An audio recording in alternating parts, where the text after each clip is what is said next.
पूरी champion trophy में जो भारतीय स्पिनर थे उनको वो छाए रहे, उनकी जो प्लानिंग थी कि इन विकेटों पर स्पिनर के साथ जाया जाए वो खासी कामयाब रही है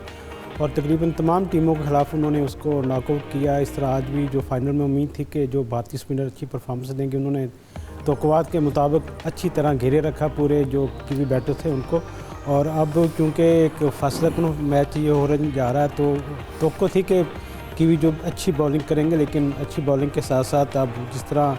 रोहित शर्मा ने टेम्पो सेट किया है, शुभमन गिल ने अपनी प्लानिंग की है बैटिंग के हवाले से, तो मैं समझता हूं कि अब चांसेस हम कह सकते हैं कि आईसी चैंपियन ट्रॉफी के इंडिया के रोशन है और उनको होने भी चाहिए क्योंकि एक ही जगह पर खेलने से उनको फ़ायदा हुआ, ना कोई ट्रैवलिंग करना पड़ी, ना कहीं आना जाना पड़ा। जबकि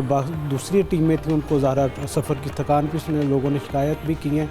तो मजमूई तौर पर सबसे ज़्यादा कुछ अगर किसी चीज़ ने टीम ने पाया तो इंडियन टीम ने पाया है। बाकी टीमों ने तो खोया, खासतौर पर पाकिस्तान की टीम ने अपनी इज़्ज़त भी गंवाई है और उसको हाथ भी कुछ नहीं आया। अब देखते हैं कि आइंदा जो टूर्नामेंट्स होंगे इसमें पाकिस्तान की टीम किस प्लानिंग के साथ जाती है। आज का मैच लगता है कि बाज़ारी एक तरफा तौर पर इंडिया बिल्कुल ओवरऑल मैट हेनरी के अनफिट होने का बहुत नुकसान हुआ न्यूजीलैंड बिल्कुल मैं यही बात आपसे पूछना चाह रही थी कि आज न्यूजीलैंड मैट हेनरी को मिस कर रहे हैं। आज केन विलियमसन भी अब अनफिट हो गए हैं, वो भी अब फील्ड का हिस्सा नहीं है, उनकी जगह पर चैपमैन जो है मार्क चैपमैन फील्ड में मौजूद है। तो फिटनेस मसाइल भी यकीनी तौर पर उनके मसाइल थे न्यूजीलैंड के लिए, दूसरी टीमों के भी फिटनेस मसाइल। अगर ये कहा जाए कि ऐसी चैंपियन ट्रॉफी इंजरीज़ के हवाले से रिकॉर्ड वो तादाद थी तो ये कहना बेजार। हमने बड़े मेन और अच्छे प्लेयर्स जो हैं उनको अनफिट होते हुए ज़रा टीम्स ने अगर जीता भी है लेकिन किसी हद तक उन प्लेयर्स की कमी महसूस की है जाहिद साहब। क्योंकि मैट हेनरी जो है ना उनके मेन बॉलर थे, एक तो उनका एक्सपीरियंस बहुत ज़्यादा है, फिर जो इंडिया के साथ पिछला मैच हुआ था ग्रुप का आखिरी मैच दुबई क्रिकेट स्टेडियम में, जो कि नो डाउट न्यूजीलैंड की टीम हार गई थी गालबन 44 रन से,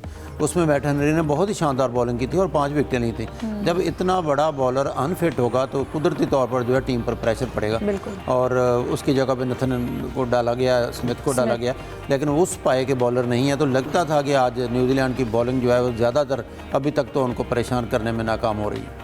बिल्कुल। और जैसा कि हम ओवरऑल अगर नज़र डालें चैंपियन ट्रॉफ़ी, क्योंकि आज फाइनल है और चैंपियन ट्रॉफ़ी का ये जो सफ़र है 19 फरवरी से स्टार्ट हुआ, ये ख़त्म होने जा रहा है, तो ओवरऑल चैंपियन ट्रॉफ़ी में जो टीम्स की परफॉर्मेंस रही आप क्या देखते हैं? देखें ओवरऑल तो कहना चाहिए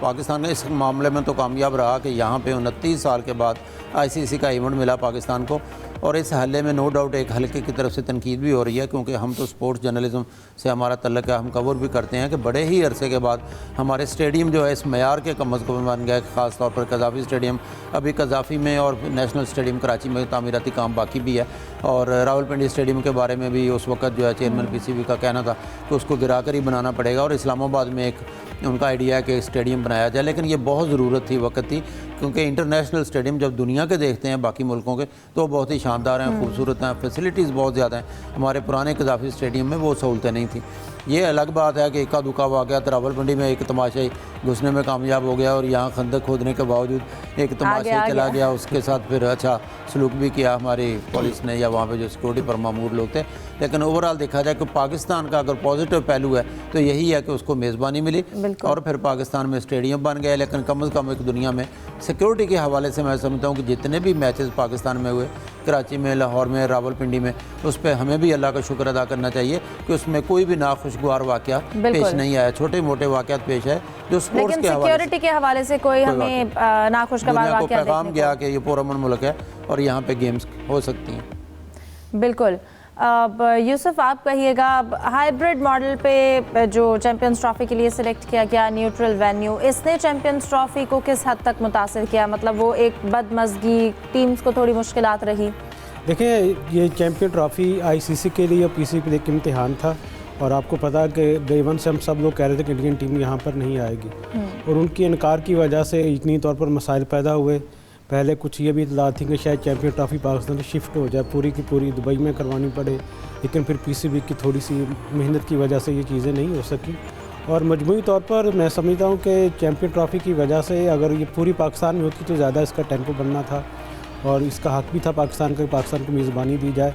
और अब तो ये सब लोग कह रहे हैं, जिस तरह उनके जो नायब सदर थे राजीव शुक्ला, उन्होंने भी यहाँ का विज़िट किया, उनके इंडियन जर्नलिस्ट भी यहाँ पर आए, तो सब बड़े खुश गए हैं। और उनको बात का जब ये सवालात हमने उनसे किए कि क्या इंडियन टीम को यहाँ पर खेलना नहीं चाहिए था, तो उन्होंने कहा कि ठीक है आना चाहिए था, लेकिन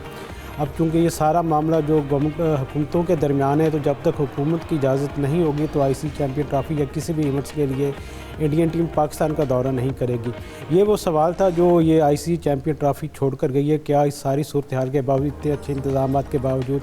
और सिक्योरिटी इदारों की अनथक मेहनत के बावजूद, पीसीबी की मेहनत के बावजूद इंडियन टीम का ना आना टीम तौर पर एक सवालिया निशान है उन पर, जो ख़ासतौर पर जो इंडिया को सपोर्ट करते हैं कि जब सारी टीमें यहाँ पर आकर खेल रही हैं बिल्कुल, तो इंडिया को भी बिल्कुल आना चाहिए था और इवेंट जो है वो एक मुकम्मल होता, अच्छे तरीके से एंड होता। अब सलीम साहब आपकी जानिब आऊँगी, कहिएगा ये भी बड़ी बातें हुई कि पाकिस्तान ने स्टेडियम बना दिए लेकिन टीम पर उस तरह से मेहनत नहीं कर पाए। हम ओवरऑल चैम्पियंस ट्रॉफी की बात कर रहे हैं, जो सफ़र रहा 19 फरवरी से स्टार्ट हुआ, उस पर ये यकीनन एक अच्छी बात है कि 29 साल बाद आईसीसी का इवेंट हुआ पाकिस्तान में, लेकिन पाकिस्तान सबसे पहले बाहर हो गई।